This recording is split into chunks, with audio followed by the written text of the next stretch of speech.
प्रदेश की तमाम महत्वपूर्ण खबरों पर नजर डालेंगे, लेकिन शुरुआत करेंगे सबसे बड़ी खबर के साथ, जहां पर पूर्व केंद्रीय मंत्री सलमान खुर्शीद ने किताब की लॉन्चिंग के मौके पर एक ऐसा बयान दे दिया जिस पर बवाल अब थमने का नाम नहीं ले रहा। कांग्रेस ने भले ही बयान से किनारा कर लिया हो, लेकिन सलमान खुर्शीद के बयान के बहाने बीजेपी कांग्रेस पर हमलावर है। यह खास रिपोर्ट देखिए।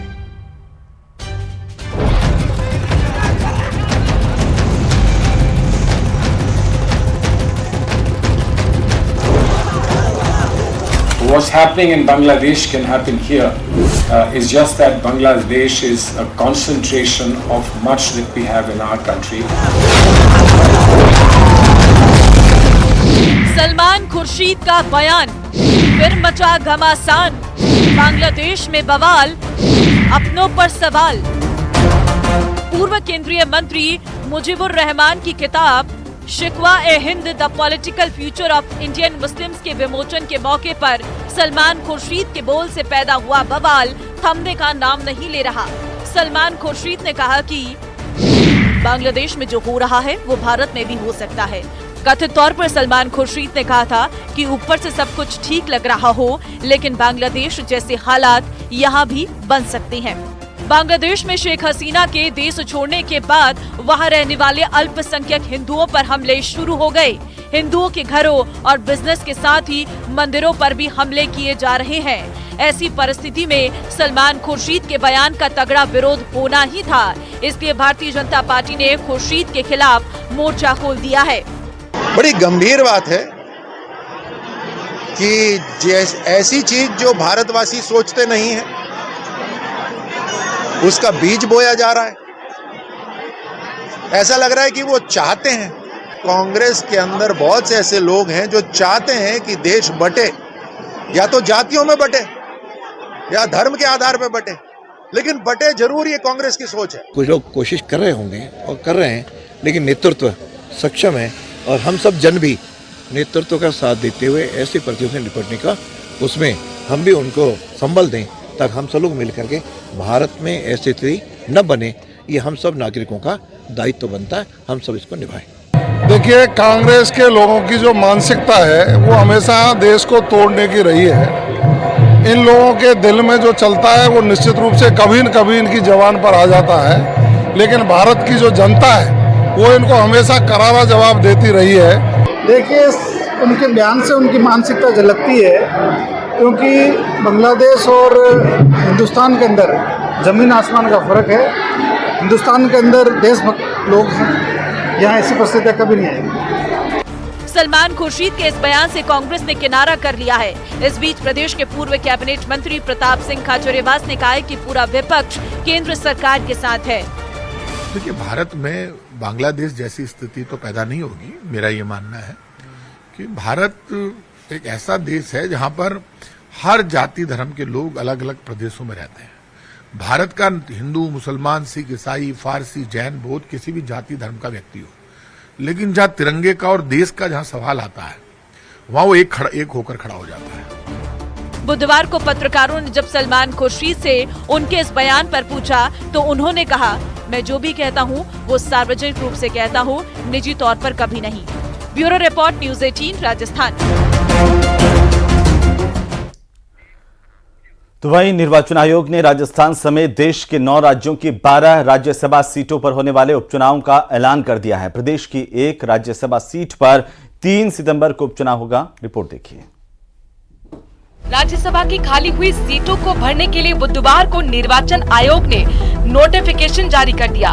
इसमें प्रदेश की भी एक सीट शामिल है, जो कांग्रेस के राष्ट्रीय संगठन महामंत्री के.सी. वेणुगोपाल के लोकसभा चुनाव लड़ने के बाद खाली हुई है। वेणुगोपाल का कार्यकाल 21 जून 2026 तक का था, लेकिन केरल की अलपुझा सीट से लोकसभा सांसद बनने के बाद उन्होंने राज्यसभा सांसद पद से इस्तीफा दे दिया था।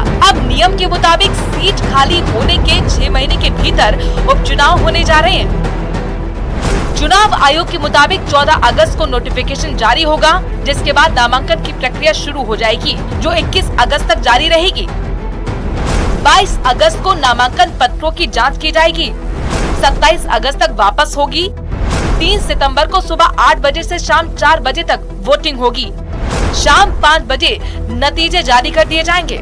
इस बार के चुनाव में भारतीय जनता पार्टी का पलड़ा भारी दिख रहा है। प्रदेश में बीजेपी के 115 विधायक हैं, जबकि गठबंधन नेताओं को मिलाकर कांग्रेस विधायकों की संख्या 74 है। इस लिहाज से राज्यसभा चुनाव में बीजेपी मजबूत स्थिति में है और कांग्रेस की सीट के बीजेपी के खाते में जाने के पूरे आसार हैं। अगर ये आकलन हकीकत में बदलता है तो बीजेपी और कांग्रेस के खाते में बराबर सीटें हो जाएंगी। मौजूदा वक्त में राजस्थान की 10 राज्यसभा सीटों में से 6 कांग्रेस के पास हैं, जबकि 4 बीजेपी के पास हैं। न्यूज़ 18 राजस्थान के लिए अरबाज की रिपोर्ट।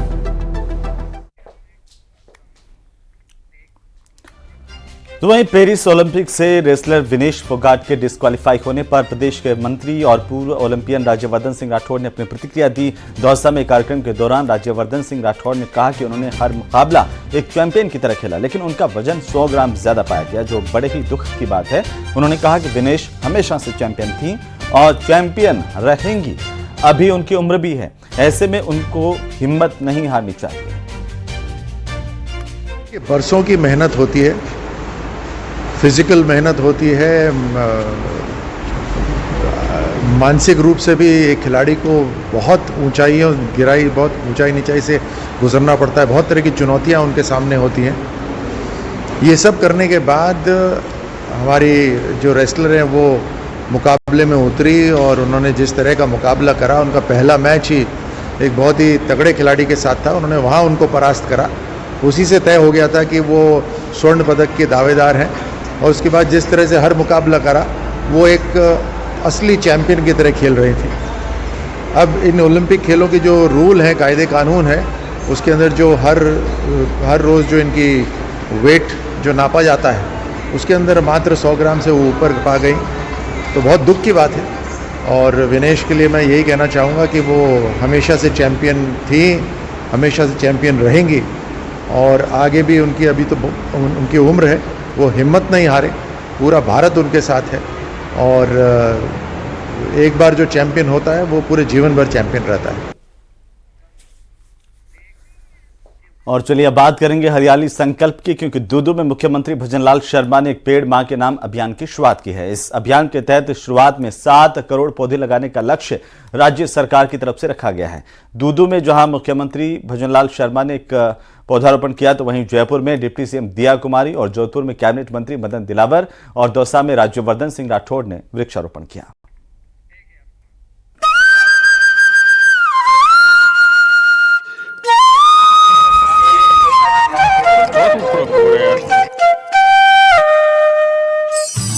हरियालो राजस्थान, एक पेड़ मां के नाम। सीएम भजनलाल शर्मा ने लगाया पौधा। जयपुर में दिया कुमारी ने किया पौधारोपण। दौसा में राज्यवर्धन सिंह का पौधारोपण।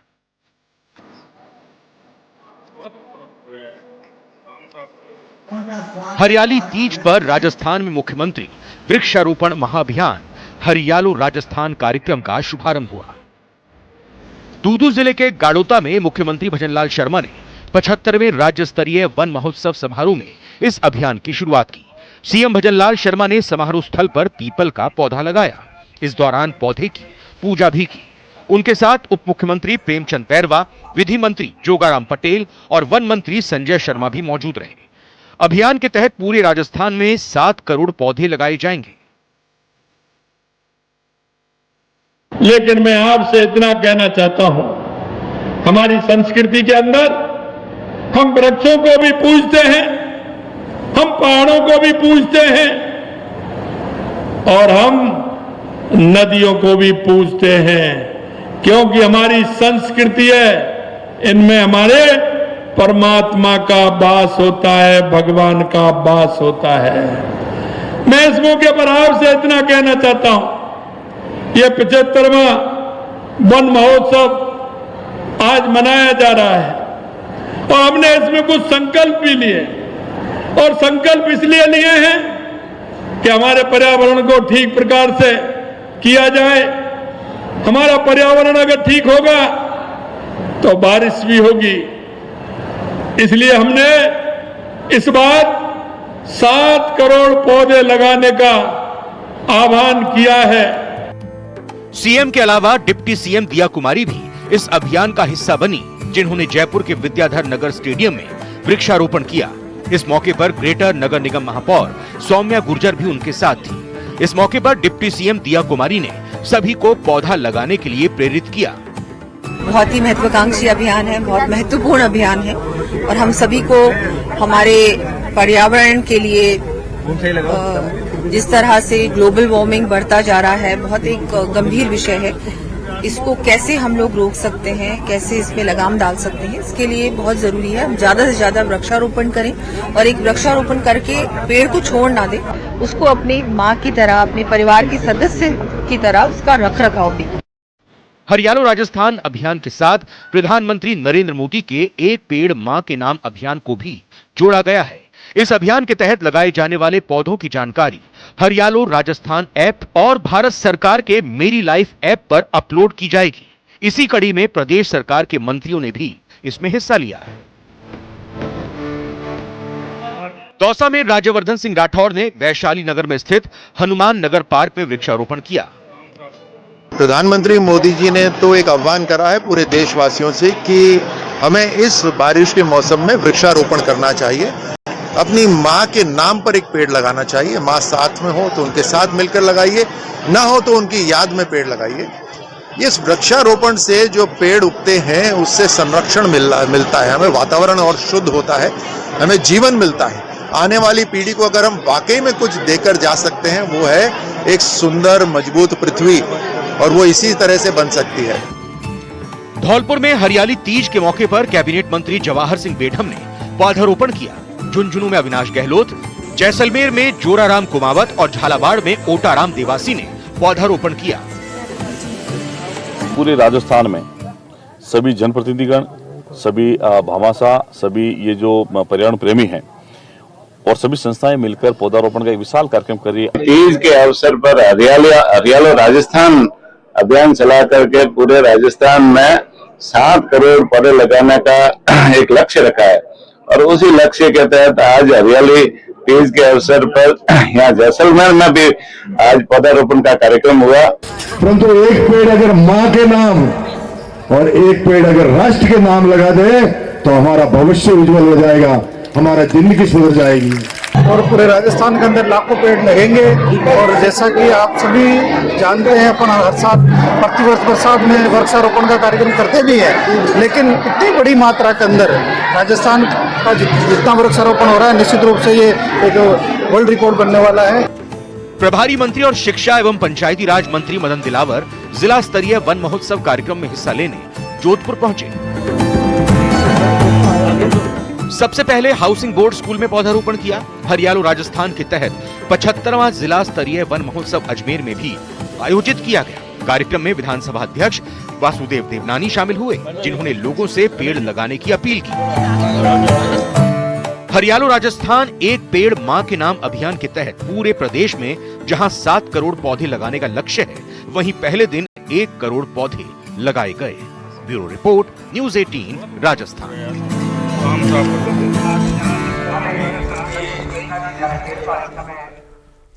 तो अब बात मुख्यमंत्री की करौली दौरे की, जहां करौली के सपोटरा पहुंचे सीएम भजनलाल शर्मा ने कांग्रेस पर बड़ा हमला बोला। उन्होंने कहा कि कांग्रेस ने हमेशा झूठ बोलकर भ्रम फैलाया। कांग्रेस ने गरीबी हटाओ का नारा दिया, लेकिन गरीबी नहीं हटाई। मुख्यमंत्री भजनलाल शर्मा ने कहा कि बीजेपी सरकार ने भ्रष्टाचार को खत्म कर सीधे जनता को लाभ पहुंचाया। इस तरह के झूठ बोलने वाले लोग और अभी कहते हैं कि ये आ जाएगी, भाजपा आ जाएगी, आरक्षण हटा देगी, किस तरह की बात करते हैं। अरे मैं आज तक कहना चाहता हूँ, बाबा साहब अम्बेडकर ने जो आरक्षण दिया है उसको दुनिया की कोई ताकत नहीं हटा सकती। जिस तरह की ये भाषा बोलते हैं, जनता को पढ़ने का काम करते हैं, मैं तो यहाँ से यही कहना चाहता हूँ, कांग्रेस ने हमेशा जनता को ठगने का काम किया, जनता को पढ़ने का काम किया। आपने देखा होगा इन्होंने गरीबी हटाओ का नारा कब से दिया है। अरे हम आपसे पूछना चाहते हैं, अगर इस देश और प्रदेश में सबसे ज्यादा अगर किसी ने राज किया है तो वो कांग्रेस ने किया है। और भाइयों मैं आपसे यही कहना चाहता हूँ, गरीबी हटाओ का नारा नरेंद्र मोदी ने किया था,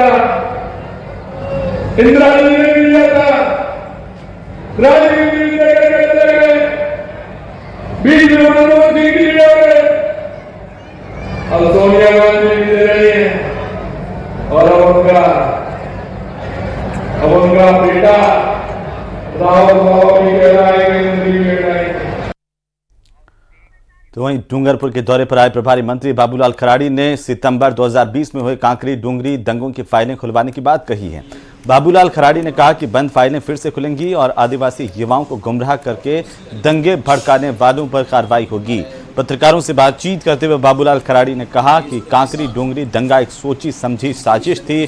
आदिवासी युवाओं को गुमराह कर पहाड़ी पर चढ़ाया गया और इसके बाद दंगे भड़के और कई बेगुनाह लोग जेल चले गए, जबकि असली मुजरिम बाहर घूम रहे हैं। जो गलतियां हुई है, जो करने वाले हैं, जो निर्दोष लोग हैं, उनको अपराधी बना।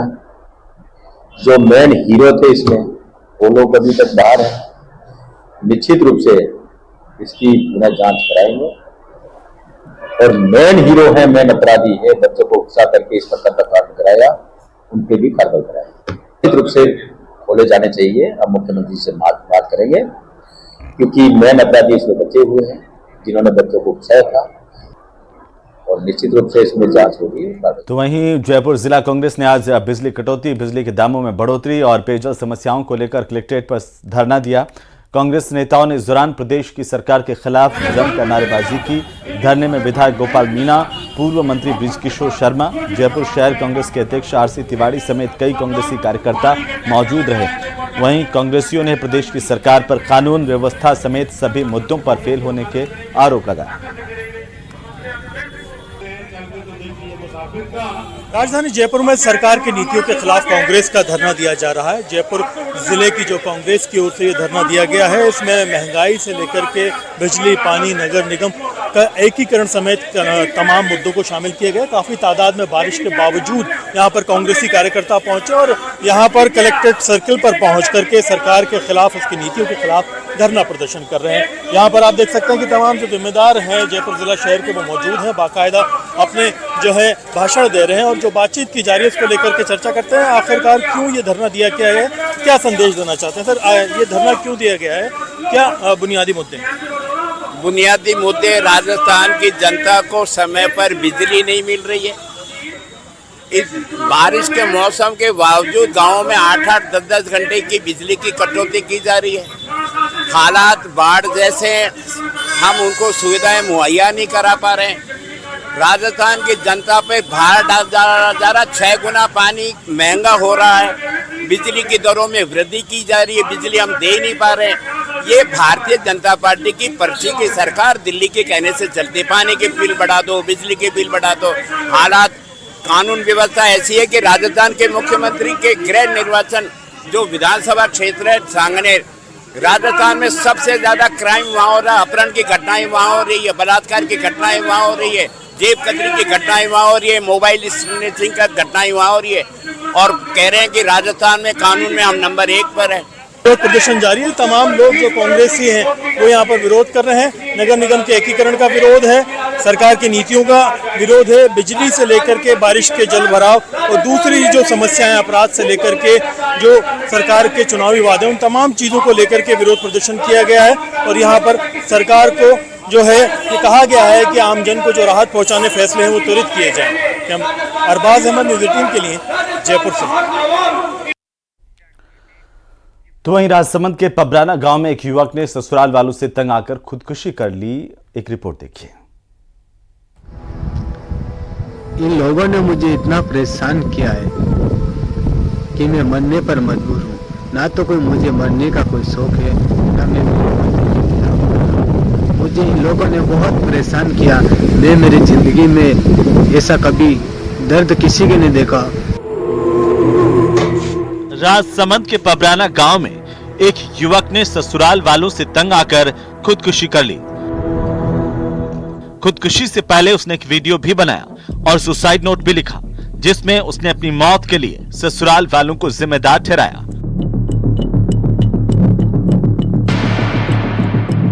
इस वीडियो को रिकॉर्ड करने के बाद गुड़ा गांव के रहने वाले प्रकाश साल्वी ने मौत को गले लगा लिया, लेकिन मरने से पहले जो वीडियो रिकॉर्ड किया, जो सुसाइड नोट लिखे, उसमें उसने अपनी मौत के लिए ससुराल वालों को जिम्मेदार ठहराया है।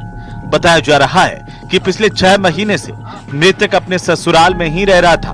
प्रकाश ने अपने ससुराल पबराना में ही खेत में फांसी का फंदा लगाकर खुदकुशी की।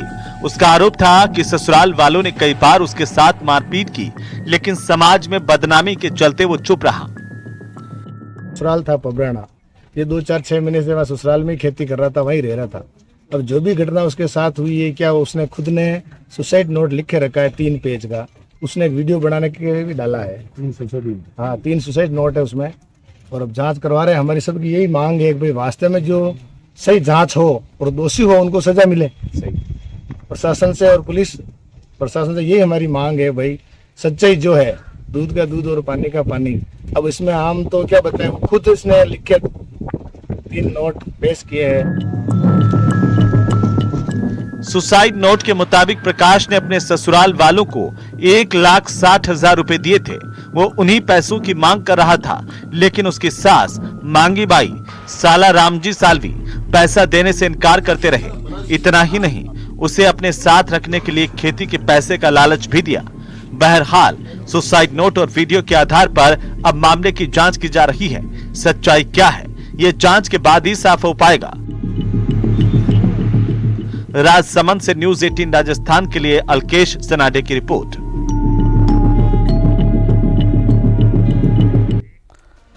और वहीं प्रदेश में अपनी बहन के लव मैरिज से नाराज एक भाई ने अपने हाथ से उसका सुहाग उजाड़ दिया। साले ने पहले अपने जीजा को गोली मारी, उसके बाद तलवार से उसके दोनों हाथ काट दिए और दिल दहलाने वाला ये मामला झुंझुनों से सामने आया है। आखिर इस पूरे मामले की तह तक क्या है, ये खास रिपोर्ट।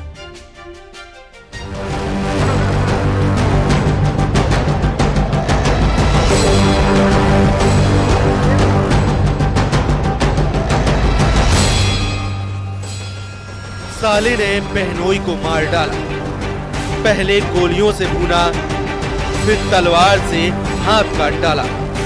लव मैरिज से नाराज था भाई।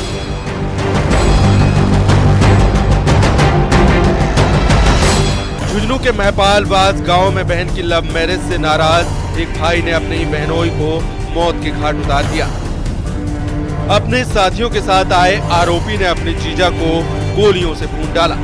इतना ही नहीं, गोलियां मारने के बाद भी जब हत्यारे साले का मन नहीं भरा तो जाते जाते उसने अपने बहनोई का तलवार से हाथ भी काट डाला। 12 जना था और 4 जना तो इसको गोली मार के गए। उनके पास तलवार भी थी, जो तलवार था हाथ काटे हुए गोली मारी है। और मैं मेरे जेठ का नहीं बाज की थी, जब मेरे का नहीं भी बाज जाता। एक मेरे ताऊ को लड़को भी साथ, एक लड़की उनको दौलत सिंह कुशलपुरा कोई, अरे एक मेरे ताऊ की लड़की भी बार रिश्वत दिया करती, रुपया दिया करती बर्तन खातर की भाई हम उसने मार दो। जानकारी के मुताबिक जाखौद कुशलपुरा की रहने वाली मोनिका राजपूत ने घर से भागकर 15 जनवरी 2024 को गाजियाबाद में आर्य समाज में अमित उर्फ अंकित जाट के साथ शादी कर ली थी, जिसके बाद से मोनिका का भाई रिंकू राजपूत नाराज चल रहा था और लगातार जान से मारने की धमकियां दे रहा था। मंगलवार शाम को रिंकू राजपूत अपने साथियों के साथ बोलेरो में सवार होकर आया और अंकित पर फायरिंग कर उसे मौत के घाट उतार दिया। चीख पुकार सुनकर अंकित की पत्नी मोनिका आई और तब आरोपी भाग रहे थे। सूचना मिलने पर सूरजगढ़ पुलिस मौके पर पहुंची। शव को सूरजगढ़ अस्पताल की मोर्चरी में रखवाया। मृतक अंकित की पत्नी मोनिका ने बताया कि उसका भाई रिंकू आपराधिक प्रवृत्ति का है। 2 बार पहले भी वह घर पर आकर धमकी दे चुका है। अरे पहली ब्याह लिया था, 20 दिन पहले ब्याह लिया, जब हम घर कौन था बाहर न जाएगा था। जब हमने सोचा नो आया हो गया, जब आए थे स्विफ्ट डिजायर गाड़ी थी, एक भी आई बुलेरो थी। मोनिका के मुताबिक उसका पति ट्रक चलाता था। करीब 20 दिन पहले भी उसका भाई रिंकू अपने साथियों के साथ आया था और उस पर जान से मारने के इरादे से हमला किया था, लेकिन उसने जैसे तैसे अपनी जान बचाई। उसके भाई रिंकू पर बुहाना और हरियाणा में चोरी के मामले दर्ज हैं। मोनिका ने चूरू की रहने वाली अपनी ताऊ की बेटी पूजा पर हत्या की साजिश में शामिल होने का आरोप लगाया है। फिलहाल पुलिस ने पीड़िता के बताए अनुसार संदिग्ध आरोपियों की तलाश में टीमें लगा दी हैं। झुंझुनू से कृष्ण सिंह शेखावत की रिपोर्ट।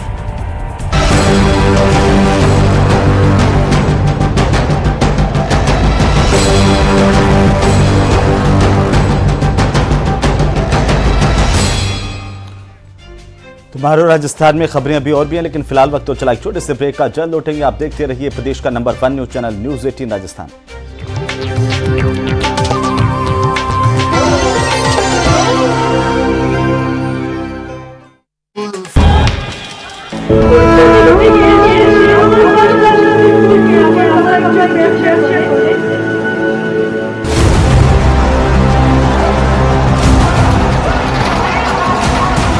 बांग्लादेश में हिंदू विरोधी जमात, कट्टरपंथी चेहरा, आंदोलन सिर्फ मोहरा। हसीना के जाते ही खूनी खेल शुरू।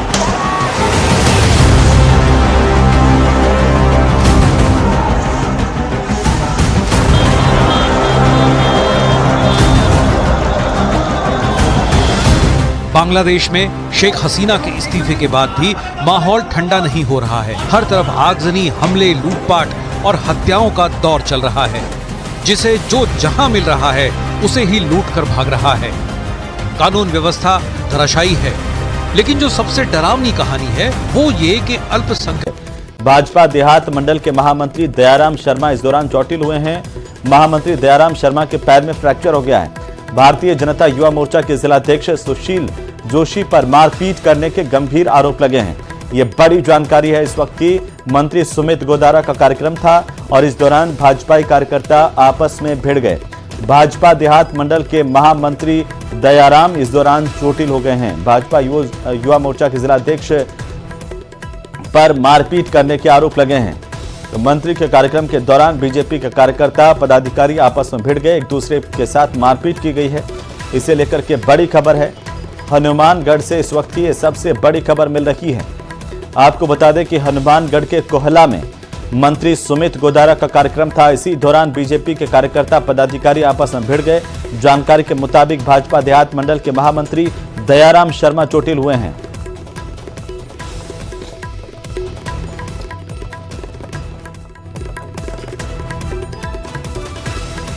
तो वहीं टोंक में मंत्री हीरालाल नागर ने सचिन पायलट पर जोरदार हमला बोला है। नागर ने कहा कि पायलट की अपनी सरकार के समय बिजली के क्या हालात थे, ये हालात किसने बिगाड़े, कांग्रेस ने इसे गर्त में पहुंचा दिया, अब हम इसे ठीक कर रहे हैं।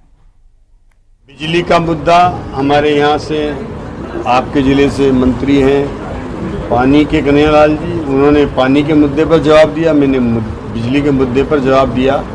और कांग्रेस के विधायकों के पास कोई सुनने के लिए उन्होंने कारण नहीं था। उन्होंने माना है सदन में कि आप बिल्कुल जो भी कर रहे हो वो ठीक व्यवस्थाएं कर रहे हो। सचिन पायलट जी कुछ भी कह सकते हैं यहाँ आकर के, लेकिन वो अपनी सरकार के समय बिजली के क्या हालात थे, ये हालात किसने बिगाड़े। इस बिजली में हम उन्हें 62,000 करोड़ का कर्ज से मुक्त किया था हमने डिस्कोमो को। 2,000-2,500 करोड़ के हम प्रॉफिट पर छोड़ के गए थे। जब वापस संभाला तो 1,39,200 करोड़ का कर्जा इन पर है। इनको इन्होंने गर्त में पहुंचा दिया है। अब हम वापस ठीक कर रहे हैं और ठीक करके वापस इन वितरण कंपनियों को, उत्पादन की कंपनियों को हमने उत्पादन भी बढ़ाया है इस 6 महीने में।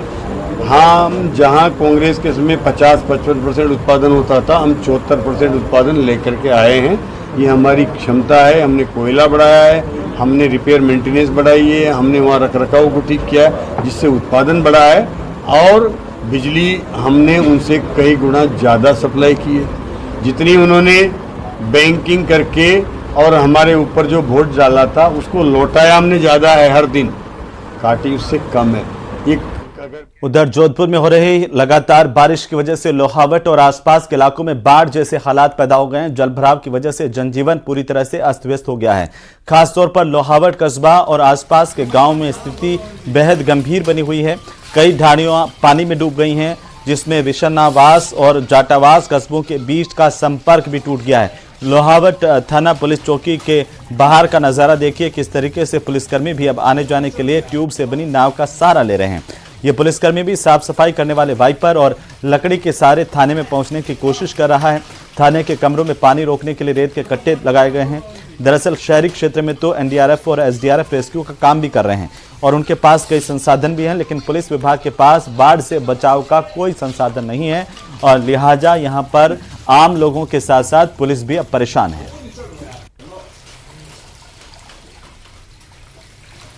जोधपुर ग्रामीण जिले की बात करें तो डेफिनेटली बरसात के कारण चुनौतियां आई हैं पुलिस के सामने। कुछ क्षेत्रों में पानी भरने की और जल भराव की स्थिति आई थी, जिसमें एंटिसिपेट करते हुए पुलिस और प्रशासन ने एक टीम की तरह काम करते हुए बहुत जगह से लोगों को रेस्क्यू किया है और शिफ्ट भी किया है।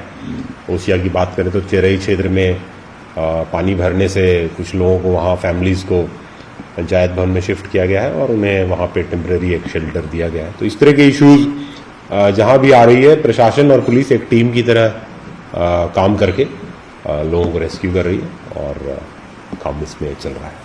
जोधपुर सहित जोधपुर के आसपास के जिलों में जमकर बारिश हुई है। इस बार इंद्रदेव बड़े मेहरबान रहे हैं। इन बारिश के सीजन के चलते हालात जो है लगभग बेकाबू से होते नजर आ रहे हैं। हर गांव, हर ढाणी में जगह जगह पानी भर चुका है। पुलिस महकमे की बात करें तो सामान्य ड्यूटी के अलावा रेस्क्यू का काम भी पुलिस विभाग कर रहा है। जोधपुर ग्रामीण पुलिस थाने के कई जवान और अधिकारी गांव-गांव, ढाणे-ढाणे में जाकर रेस्क्यू कर रहे हैं, लोगों को बचाने का काम कर रहे हैं, क्योंकि खेतों में पानी भर जाता है और लोग पानी में फंस जाते हैं। इन सब चीजों के बीच सबसे बड़ी चीज एक सामने आई, एक वीडियो वायरल हो रहा है जो कि फलोदी के लोहावट थाने का है। एक सिपाही जुगाड़ करके पानी के ट्यूब पर लकड़ी का पट्टा रखकर वाइपर और एक लकड़ी से नाव बनाकर थाने में जाता नजर आ रहा है। यह तस्वीर बयां करती है कि किन विषम परिस्थितियों में पुलिसकर्मी अपने कर्तव्य का निर्वहन करते हैं।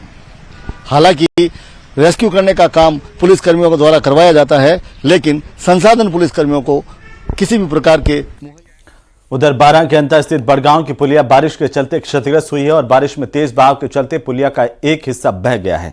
इस टूटी पुलिया पर से होकर के बहुत सारे वाहन चालक गुजर रहे हैं। यहां पर निर्माणाधीन नई पुलिया का भी समय पर काम पूरा नहीं हुआ और इसके चलते चालकों को पुरानी पुलिया से जान जोखिम में डाल करके रास्ता पार करना पड़ रहा है। नई पुलिया बनाने के दौरान पिलर की खुदाई से पुरानी पुलिया क्षतिग्रस्त हो गई थी। उस वक्त ठेकेदार ने यहां पर मिट्टी डाल करके इति शुरू कर ली, उसे समतल कर दिया था। वहीं बारिश की वजह से पुलिया के ऊपर से चली चादर और तेज बहाव की वजह से यहां की मिट्टी हटने से अब यह गहरा गड्ढा हो गया है और तकरीबन 7 से 8 फीट तक की चौड़ाई में पुलिया का एक हिस्सा टूट करके पानी में बह गया है।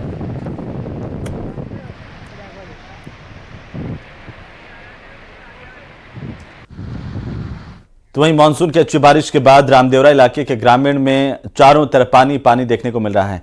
वहीं आस्था का केंद्र राम सरोवर तालाब और इन दिनों लबालब है। बाबा रामदेव के समाधि के दर्शन करने वाले जो आने वाले श्रद्धालु हैं वे पवित्र राम सरोवर तालाब भी निहारने पहुंच रहे हैं, लेकिन चारों तरफ पानी ही पानी नजर आ रहा है।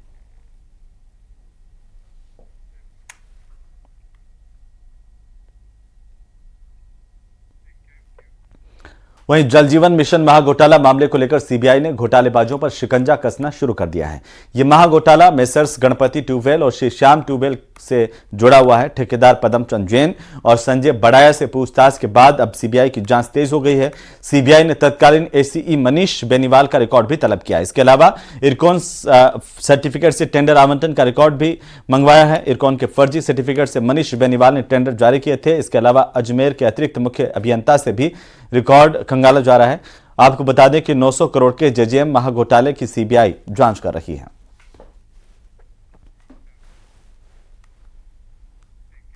और इसी बीच राजधानी जयपुर से बड़ी खबर मिल रही है, जहां पर एक्शन के मोड में फूड सेफ्टी विभाग नजर आ रहा है। राजधानी जयपुर में टीम की तरफ से एक के बाद एक कई बड़ी कार्रवाई की जा रही है और इस दौरान मसाला चौक की दुकानों पर गंदगी पाई गई है। कई दुकानों में मेडिकल सर्टिफिकेट नहीं पाए गए हैं, लेकिन मसाला चौक पर दुकानें धड़ल्ले से चल रही हैं। कई दुकानों में फूड लाइसेंस तक नहीं मिले हैं। खाद्य सुरक्षा कानून के तहत जारी किए गए ऐसी दुकानों को नोटिस। और इस वक्त ये सबसे बड़ी खबर ये कि राजधानी जयपुर में ही कई जो दुकानदार है वो खाने पीने के सामान बेचते हैं, ऐसे दुकानदारों ने फूड लाइसेंस नहीं ले रखे हैं। ये चौंकाने वाली बातें सामने आई है फूड सेफ्टी विभाग की तरफ से की गई कार्रवाई के दौरान। तो जयपुर के मसाला चौक इलाके में चल रही दुकानों पर भारी अनियमितताएं सामने आई है। जहां एक तरफ गंदगी का आलम पाया गया, तो वहीं यहां पर कई दुकानों के पास फूड से रिलेटेड लाइसेंस नहीं पाए गए। फूड लाइसेंस ऐसी दुकानों के नहीं पाए गए जिनको नोटिस जारी किया गया है। कार्रवाई की बात की जा रही है। तो वहीं मरीजों की भारी भीड़ को मैनेज करने के लिए एसएमएस अस्पताल में शुरू की गई क्यू मैनेजमेंट सिस्टम परवान पर नहीं चढ़ पाया। इस सिस्टम को ना तो डॉक्टर्स का सहयोग मिल पा रहा है और ना ही ओपीडी में लगाई गई स्क्रीन्स का इस्तेमाल किया जा रहा है। आखिरकार ये पूरा मामला क्या है, इस खास रिपोर्ट में देखिए। प्रदेश के सबसे बड़े एसएमएस अस्पताल में मरीजों की भारी भीड़ को मैनेज करना सबसे बड़ी चुनौती है। इस चुनौती से पार पाने के लिए स्वास्थ्य विभाग की ओर से एसएमएस अस्पताल में क्यू मैनेजमेंट सिस्टम लागू किया गया था। करीब 1 महीने पहले अस्पताल की ओपीडी में पायलट प्रोजेक्ट के तौर पर क्लिनिकल इम्यूनोलॉजी, रोमेटोलॉजी और न्यूरोसर्जरी ओपीडी में क्यू मैनेजमेंट सिस्टम शुरू किया गया था। इसके लिए इन विभागों के डॉक्टर्स को टैबलेट देने के साथ ही ओपीडी के बाहर मरीजों की कतार को खत्म करने के लिए स्क्रीन लगाई गई थी, लेकिन दोनों ही चीजों का प्रॉपर उपयोग नहीं किया जा रहा है, न ही QMS लागू करने वाले विभाग के सुझावों को इम्प्लीमेंट किया जा रहा है। आउटडोर्स में काफ़ी भीड़ होती है, उसको देखते हुए सरकार ने निर्देश दिए थे कि क्यू मैनेजमेंट सिस्टम को लागू किया जाए। तो अभी हमने एक पायलट प्रोजेक्ट की तरह उसको 3 OPDs में शुरू कर दिया है। उसमें एक बड़ा स्क्रीन लगाया गया है, उसमें पेशेंट्स का कोड आता है।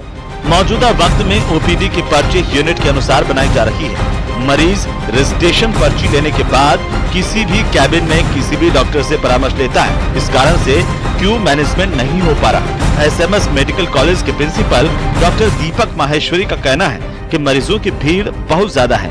इसे मैनेजमेंट के लिए अपने नवाचारों का भी आने वाले समय में उपयोग किया जाएगा। तो ये पायलट प्रोजेक्ट यदि शुरू सक्सेसफुल रहता है तो मैं इसको और बाकी सारी ओपीडीज में भी लगाना चाहता हूँ। परेशानी ये है कि थोड़ा भीड़ बहुत ज़्यादा है, तो जब भी क्यू को मैनेज करेंगे तो थोड़ा सा हमको लोगों को रोकना पड़ेगा। तो हम उसको ऑनलाइन नंबर दिलवाने की कोशिश कर रहे हैं पेशेंट्स को।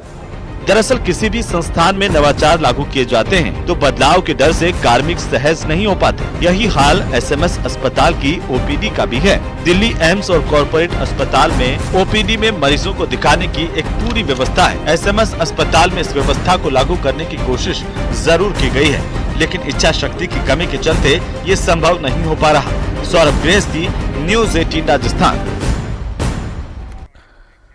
और चलिए अब बात करेंगे श्रावणी तीज की। जयपुर में आज विश्व प्रसिद्ध तीज माता की शाही सवारी लवाजमे के साथ धूमधाम से निकाली गई। सिटी पैलेस से शाही लवाजमे के साथ तीज माता की सवारी निकली और चाक चौबंद सुरक्षा व्यवस्था के बीच में बड़ी तादाद में देश विदेश से सैलानी इस शाही सवारी को देखने के लिए उमड़े थे। सवारी में सबसे आगे निशान चिन्ह लिए हाथी निकले। तीज की शाही सवारी में तोपगाड़ी, शाही पालकी, रथ, बैलगाड़ियों के साथ शहर के प्रसिद्ध बैंड भी शामिल हुए। बारिश की फुहारों ने तीज माता का स्वागत किया तो ड्रोन से तीज माता की सवारी पर फूलों की वर्षा की गई। जनाना ड्योडी से रवाना होकर के तीज माता की ये सवारी त्रिपोलिया बाजार, छोटी चौपड़, गणगौरी बाजार होते हुए चौगान स्टेडियम तक पहुंची। यहाँ पर घेवर भी देखा गया और पर्यटकों ने घेवर का भी इस बार शामिल किया गया है और ये शाही सवारी बड़े स्तर पर आयोजन इसका किया गया है, जिसमें हाथी। तो आज तीज का पर्व हर्षोल्लास के साथ मनाया जा रहा है प्रदेश भर में भी। और राजस्थान का प्रमुख त्योहारों के मौके पर दौसा में सैकड़ों सालों से तीज की सवारी निकालने की परंपरा रखी है और ऐसे में हर साल की तरह इस बार भी तीज की सवारी निकाली गई। दौसा नगर परिषद की ओर से आयोजित होने वाली तीज की सवारी का आयोजन आज किया गया। शाम के वक्त ये तीज की सवारी नगर परिषद से रवाना हुई और अनेक मार्गों से होते हुए गुजरी। इस दौरान लहरिया पहन करके महिलाओं ने तीज माता की पूजा की।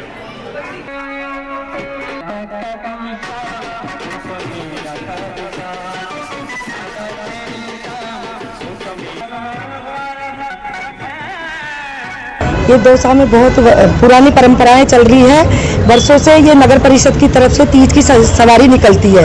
ये हमारे 2 दिन निकलती है और शहर के प्रमुख मार्गों से होती हुई निकलती है। इसके साथ पूरा प्रशासन के साथ बैंड बाजाओं के साथ नगर परिषद इसकी पूरी व्यवस्था करता है और ये प्रमुख मार्गों से निकलती है और ये बनेदास की बावड़ी तक जाके वापस नगर परिषद आती है।